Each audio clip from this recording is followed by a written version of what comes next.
I would go back to the policies the way they're supposed to be under existing law for them. I mean, one of the things we have to understand is that I believe that much of what the president's done is an open violation of Helms-Burton and the Cuban Democracy Act.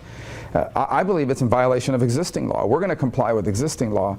I have never criticized anyone that wants to go to Cuba and visit their mother, their father, a dying relative. I've never criticized that.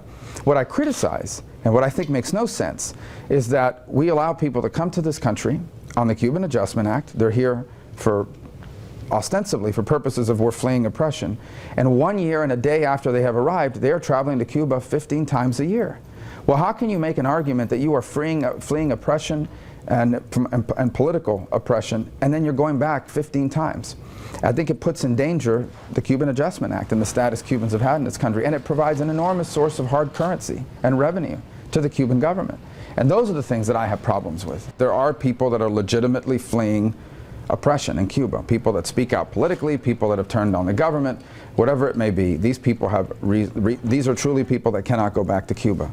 But my problem now is that the law as it exists is hard to justify anymore. When you have people that are coming and a year and a day later are traveling back to Cuba 15 times a year, 12 times, 10 times, 8 times, that doesn't look like someone that is fleeing oppression. And other people turn to us and say, well, what's the justification for the special status now?